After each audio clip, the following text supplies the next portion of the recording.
that there had to be a pattern to this. So Right. that's when I sat down and read several years of notes that I made when I was counseling and asked myself, when someone said, I feel like my spouse doesn't love me, what did they want? What were they complaining about? And their answers fell into 5 categories. And I later called them the 5 love languages and started using it in my counseling.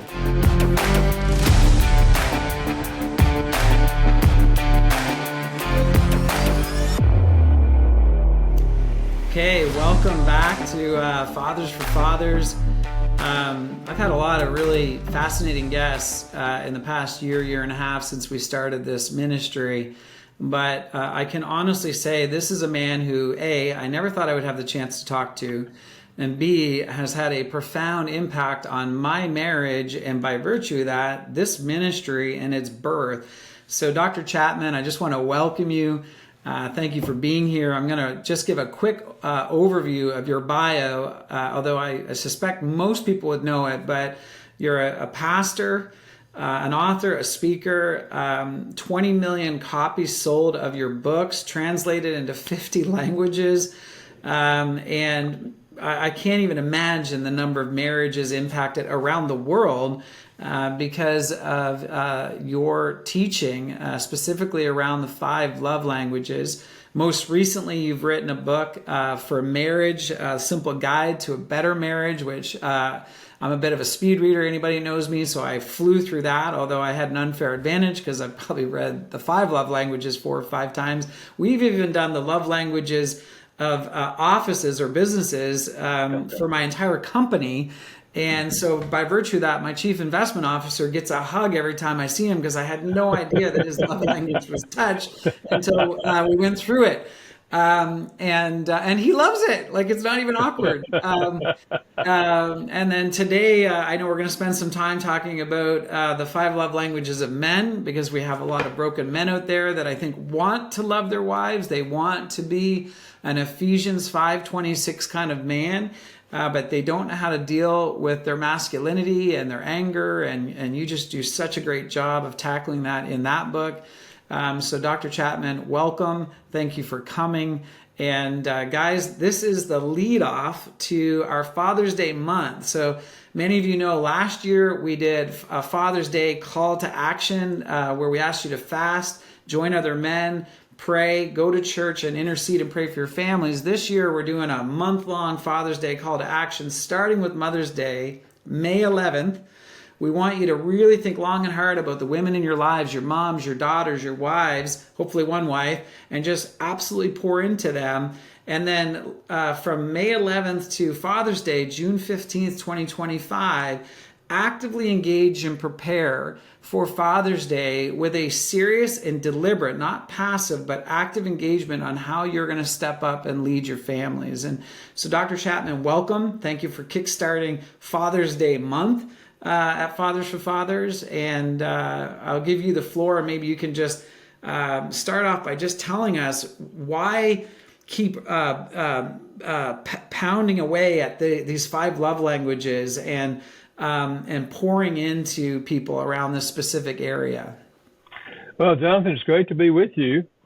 The 5 love languages, it's amazing to me how God has used that all over the world.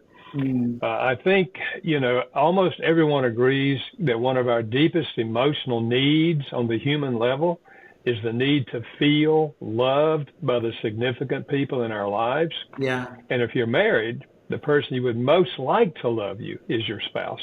Yeah. But what I discovered years ago in my counseling is that what makes one person feel loved doesn't make another person feel loved. I remember the wife who said she didn't feel any love from her husband, and he said to me, I don't understand that. I do everything I can to show her that I love her. Wow. He said, I don't know what else I can do. Yeah. And I said, well, what do you do? And he said, well, I get home from work before she does. I start the evening meal.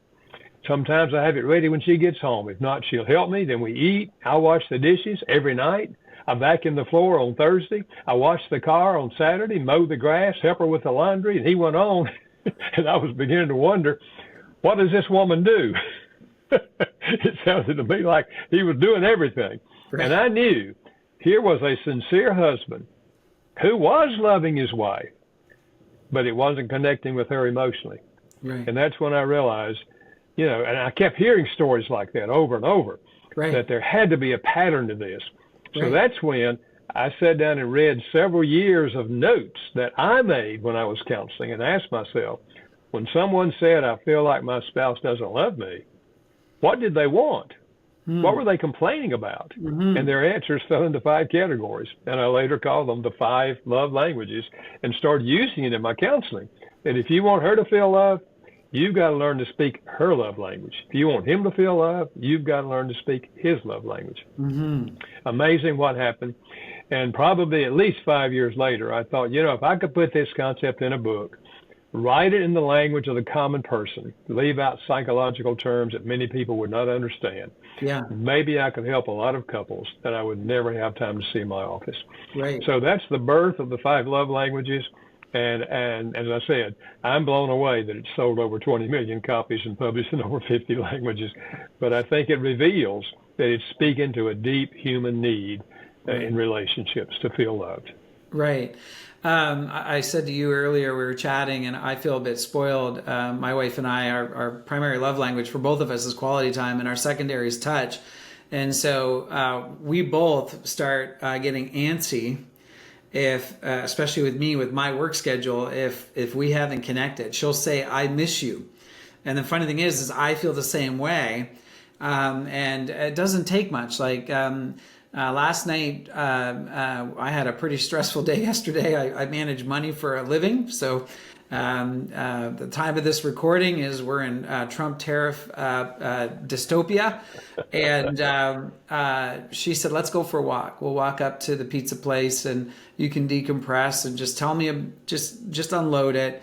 And it took all the way to the pizza place, the pizza, and half the walk home before I started to come down. But the funny thing is we were holding hands while we walked, and I don't even know how to describe it. I can physiologically feel my blood pressure drop by the sound of her voice and the touch of her hand while we walk.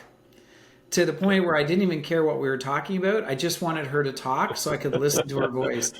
And I'm sure you would be able to use some of that scientific jargon to explain what was happening to me. I don't need to know. I just know that apart from God and my relationship with Him and the quality time I have with Him, there is nobody physically in this world that is more important to me for that affirmation and just to feel like everything's going to be okay. Yeah, absolutely. And God made us for each other for that purpose. I mean, God said it's not good for man to be alone. His answer was the creation of women, and you become one flesh. Yeah. But it takes that attitude of loving the other person, serving the other person. What I sometimes say is in the 5 love languages, I give you information on how to effectively communicate love to your spouse on an emotional level. Yeah. I can't give you motivation. Yeah. I've had men say, my wife's language is acts of service, but I'll tell you and her, if it's going to take my washing dishes and vacuuming floors for her to feel loved, she can forget that. You understand? It's attitude. I'm not doing anything I don't want to do. Yeah. Well, we all either have an attitude of love or an attitude of selfishness. Yeah. The attitude of love is, I want to enrich your life. Yeah. The attitude of selfishness is, I'm in this relationship for what I can get out of it. Yeah. Two selfish people are never going to have a good marriage. No, exactly. I remember someone said 50-50, but we've actually subscribed to it's 100 and 100, and sometimes it's got to be 120 and minus 20, and we just got to pick each other up and carry each other. Yeah. And a good friend of mine who's also a mentor, you might know him, Pete Oakes. Pete he calls them the 3 deadly P's: pride, pleasure, and possessions. And he said, pride is the enemy of servanthood or service or wanting to serve someone. And so when your pride gets in the way of wanting to actually lift up other people, it's never a good outcome. And that's what you're describing there, is wanting to serve your wife, doing something that you don't want to do, but you know that it will bring joy to her. I know for me, and I've experimented with Sarah, when I am very deliberate about trying to even meet her in some of the other love languages, like words of affirmation or acts of service, it endears her to me. Like I end up in return getting a more affectionate, loving wife, which I crave. So even selfishly, the act of service that I don't want to do ultimately is a win by virtue of the byproduct of her countenance and her response to it. So I know I've discovered that. Yeah, I think love stimulates love. I mean, the Bible says we love God because He first loved us. Yeah. We didn't start this relationship. We just responded to His love. Right. And sometimes, and I think husbands are leaders. And we take the lead with an attitude of service. I'm here to follow the example of Jesus, who washed the feet of His disciples. So I want to serve you in any way I can. Yeah. It touches her heart, and she typically will reciprocate in due time. Yeah. And it's like, is it a guy-girl thing? Like, do guys struggle more with serving and submitting? Like, you and I talked about, like anybody knows me, Ephesians 5:26, husbands, love your wives as Christ loved the church. Well, Christ died for the church. So, and every guy says he'll take a bullet for his wife, but it's a lot harder to die to your flesh. And I find for me, what I want to try and do is die to my flesh for Sarah. And if I have to stand before Christ and give an account of my life here, and the number one thing He's going to hold me accountable for is how I submitted to her, treated her, and served her. Like, if that's the first relationship, He says, all right, let's take an inventory of your relationships. Like, I want to get that right. And so, is it something that men struggle with more than women, or are we all struggling with this? I don't know. I think by nature, all of us are self-centered. Right. And there's a positive part to that. It means we feed ourselves, we get exercise, we get sleep, all those kind of things. Yeah. But when that becomes selfishness, and we live with an attitude of I'm in life here to get what I can get out of it, whether it's a business or whether it's a marriage, then we're walking down a road that will never give satisfaction.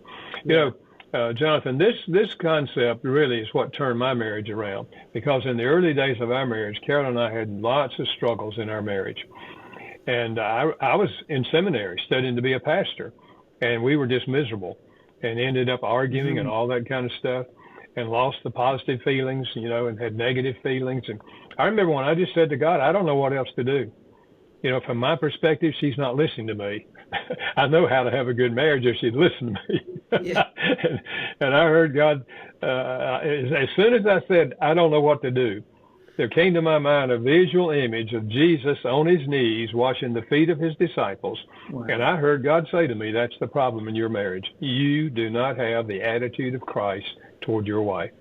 It hit me like a ton of bricks, because I remember what Jesus said. He stood up and said, you call me teacher and Lord, and you are right. But in my kingdom, the leader serves. Yeah. Now you serve each other the way I'm serving you. So I wept, because I knew I did not have the attitude of Christ toward my wife. And I just asked God to forgive me.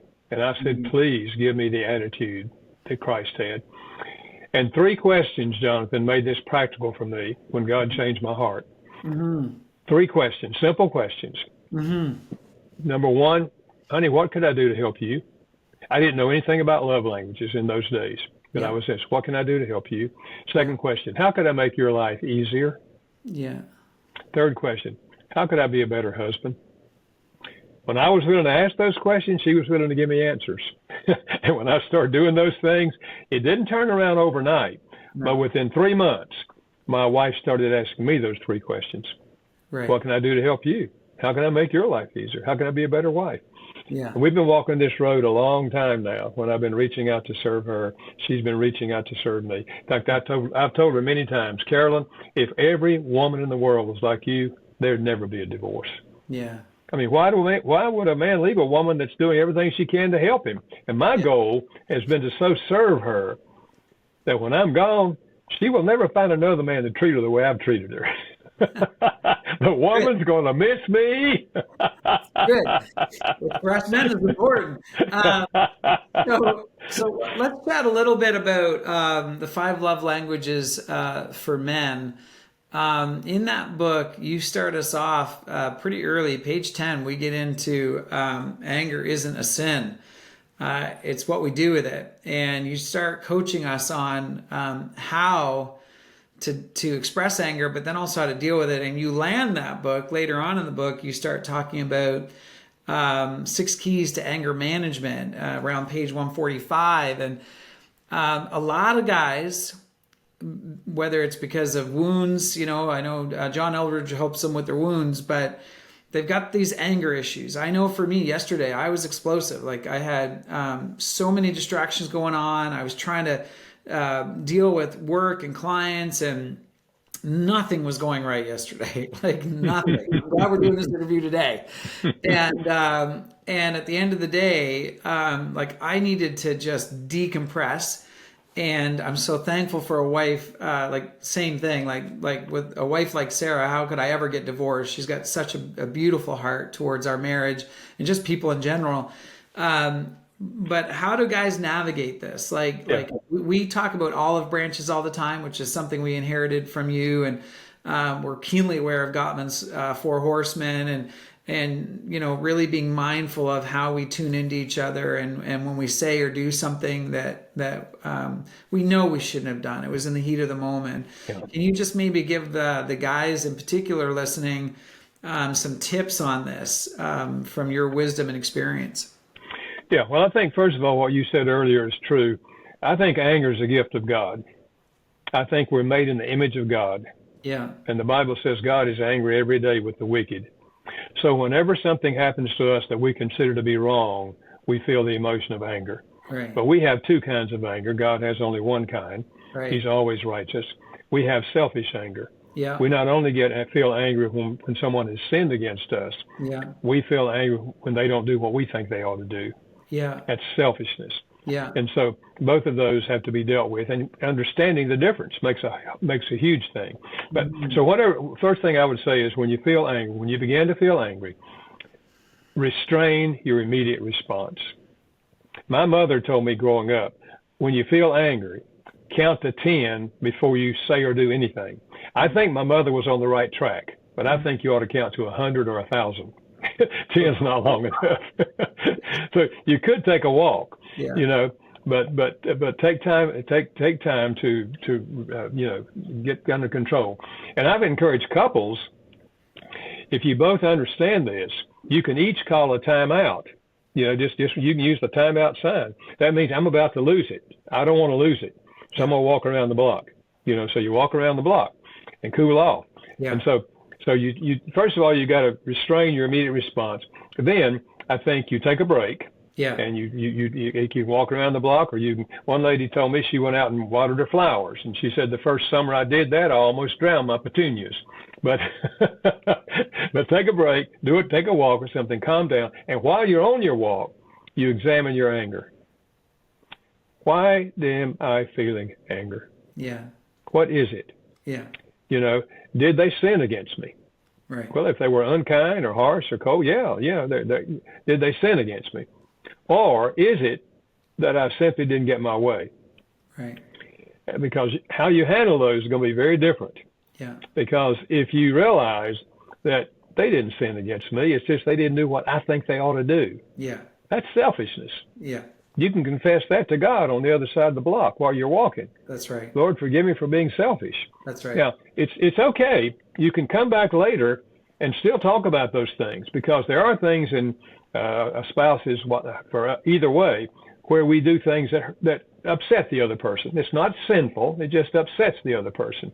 Yeah. And so we can discuss that, and maybe we can make changes. If we can, we make changes to make life better for each other. Mm-hmm. But if we have done wrong, if we have been hurt and have been wrong, we say, now, God, you know why I'm angry here. And so now help me to know how to process this in a positive way.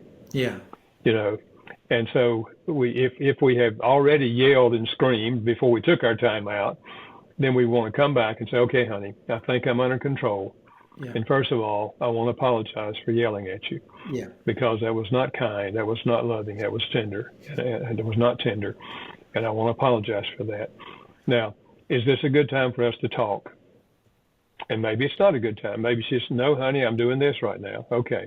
Yeah. Well, then you tell me what you think would be a good time, and we'll sit down and talk with each other. Yeah. Okay. Then when you sit down, here's what I suggest. You take 5 minutes and share with your spouse why you're feeling upset. And they listen to you. Then you give them 5 minutes to share their side of that story, whatever it is, and you listen to them. And you don't interrupt each other. Yeah. Because what I've found is that often we interrupt each other and we get back into an argument and we start yelling and screaming at each other. Yeah. So just realize, if she's talking, she has the whole 5 minutes. You can ask her questions to try to make sure you understand what she's saying, but you don't interrupt her. Even if she says something you disagree with, what you're trying to do is understand where she's coming from in this situation. And hopefully it needs to go both ways eventually, but I think husbands can often take the lead in this issue. And so then, once you've talked your way through it, and you each can say to the other, if she realizes that she has wronged you, she apologizes to you, and then you choose to forgive her. And forgiveness is not a feeling. Forgiveness is a decision. Yeah. I'm going to remove the barrier. I'm going to give you mercy and not justice. I'm not going to hit you over the head with this. I'm going to remove it so our relationship can go forward. And so we make that choice. That's the loving thing to do. We forgive others like God forgives us. Yeah. And so if they don't apologize, then you give them, and don't try to force them to forgive. Don't preach to them and say the Bible says if you don't forgive me, God won't forgive you. Don't preach to them. Right. Forgiveness is their choice. Right. They can choose to forgive or they can choose to hold it against you. But if you, whether they forgive you or not, if you speak their love language and you communicate love to them, chances are they're going to come back in a day or two or a week or two and they're going to apologize to you. Because your love, in spite of the fact they know they don't deserve it, but you're speaking their love language in a way that's meaningful to them, and God uses your behavior to touch their hearts. So, yeah. A little story on this. A buddy of mine read a bunch of your stuff, and he said, my wife and I tried that, but we got a fly swatter. And whoever held the fly swatter was like the talking stick. And he said it worked so good for them. Like, she would have the fly swatter, and if he interrupted, she could give him a little swat, and vice versa. So I'd never tried that. Sarah and I never tried that. Like, we're pretty good at we call it LSCPA, listen, share, clarify, problem solve, ask for action, except it's just listen, share, and clarify on her end. She doesn't want me to problem solve or ask for action. So I that. But anyway, I told this to another guy. I'm like, LSCPA, fly swatter. And anyway, him and his wife had a fight, and he said, we tried the fly swatter thing. I said, well, how'd that go? He said, not so good. It just turned into a weapon, and she just whacked me with it constantly. And I don't know what she was saying. I just kept going like this. So maybe try something that can't be turned into a weapon. He's like, my wife could turn a pillow into a weapon. I remember talking to guys. Like, I've talked to enough guys now where we're taking your material and we're trying to apply it. But guys, I guess the moral of the story is if you don't get it quite right, don't panic, right? It's like everything, it takes practice. Like even Dr. Chapman, it took 3 months of working at that muscle. So yeah. Maybe while we're on this too, another guy, an older gentleman actually in my church, he said, my wife and I agreed when we were first married that if we were having issues, my wife calls it a domestic or an intense domestic, that he would just take a walk. And he said, so on account of that, I've grown to have a great appreciation for the outdoors and lived a largely outdoor life. But anyway, one of the other things that I've found fascinating is when people have different love languages. So I've got a lot of employees, and I've really been very deliberate about trying to understand each of their love languages, especially my leadership team and the people I talk to a lot during the day. Is it normal that it's very hard when it's not your love language to understand or apply? So like, is this something people are going to struggle with? Like, I have to admit, I'm very spoiled. My wife and I have the same love language. We even tested ourselves, and we were like, how lucky are we? All we have to do is shut down the world, get on a plane or a car, and just take off for 48 hours, and we're right as rain, right? And I know that's not the case for a lot of people. Yeah, if the love language of the other person or the appreciation language at work is something that perhaps you did not receive as a child, right, then there's going to be a learning curve. But the good news is you can learn to speak any one of these languages, even if you didn't receive them as a child. Right. What you have to realize is that their primary love language makes them feel loved the way you feel loved when they speak your primary language. So you just have to believe that it's true. That is their love language.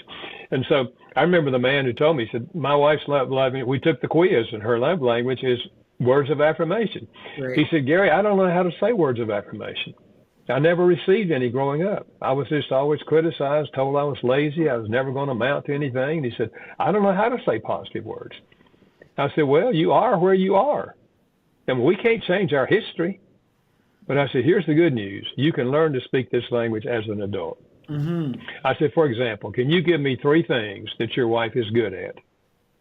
He thought a moment and said, well, she's a good cook, and she's a good school teacher, and she's a good mother. I wrote those 3 words down. I wrote 2 or 3 sentences out beside each one of them. I said, now here's your assignment. I want you to get in twice a day the next week. Get in a room by yourself. Read these sentences out loud so you hear yourself saying these sentences. When you come back next week, I hope you can say them to me without looking at your notes. Okay? Yeah. He came back. He said them to me. I said, okay, now here's your assignment. The next 3 weeks, I want you to give her one of these each week. I don't care what day of the week or what time of day. I said, now the first time you give her one, you may want to give it to her while she's looking in another direction, because to look her in the eye may be too scary for you, okay? And she's probably going to get shock. But you just say it out loud. And I said, give her one each week.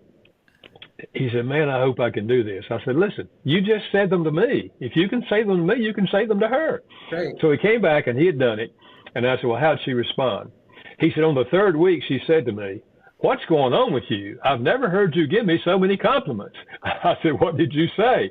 He said, well, I just told her, honey, we read that book on the love languages, and we took the quiz, and your language is words of affirmation. So I'm just trying to learn how to put my love into words because I do love you. And she said, oh, honey, that is so sweet.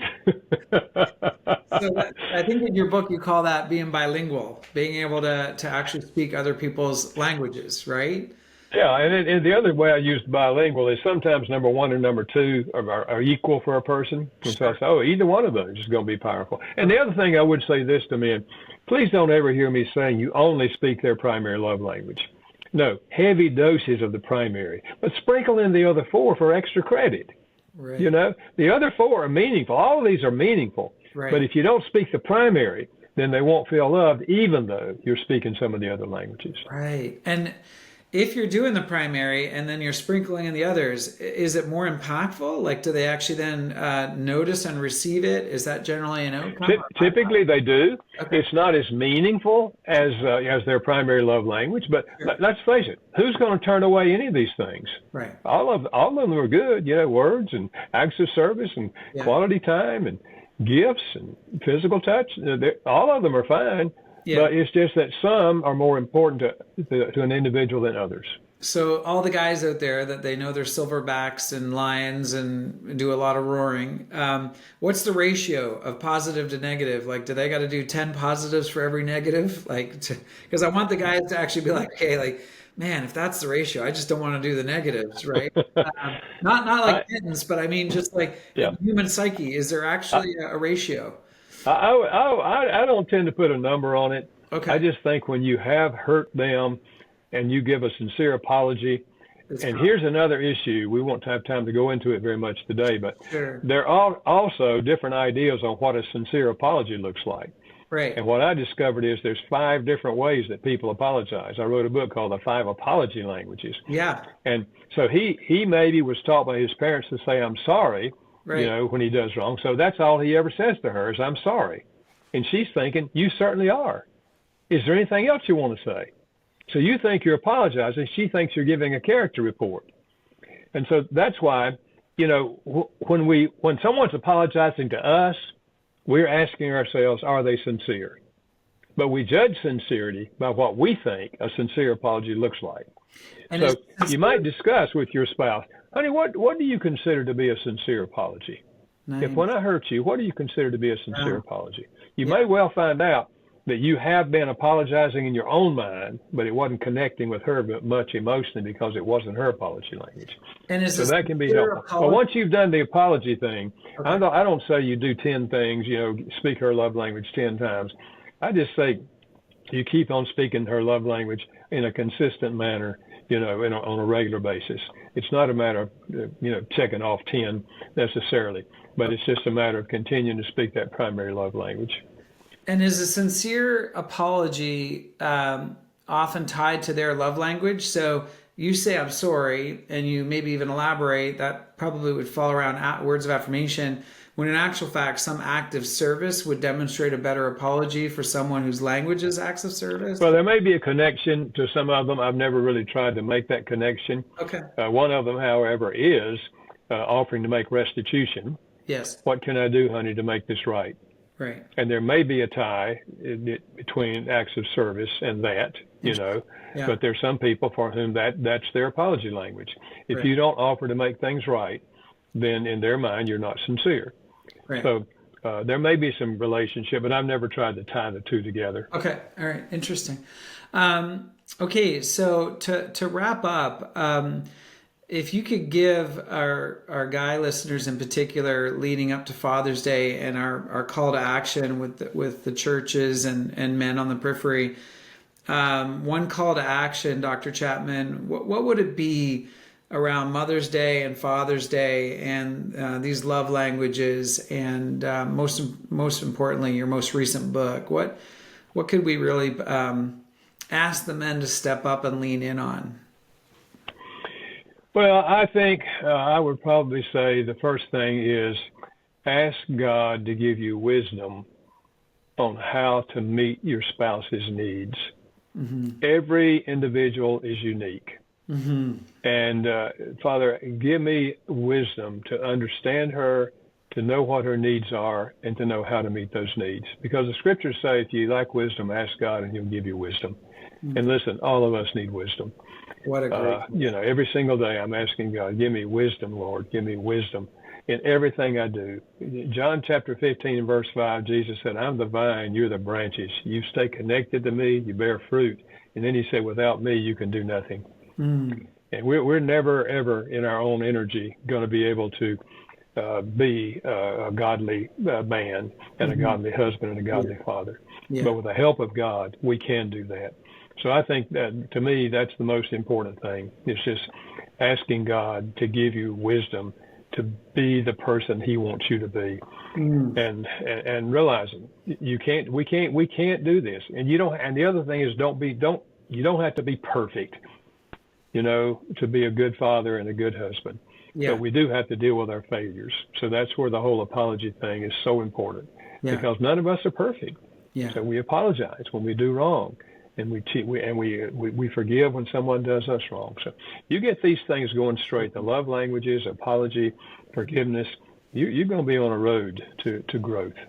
Guys, what a great call to action leading up to Mother's Day this year and this month between Mother's Day and Father's Day to really get serious about our role as men and as fathers, sons and husbands. So I just challenge you to pick up, if you haven't read any of the love language books that Dr. Chapman has produced, read them. I've now read 5, and it is transformative in how you engage with people. You will find yourself ruminating on the love languages of your children, your friends, your buddies, it'll make you all around a better person, because I think it really draws you back to what Dr. Chapman just said.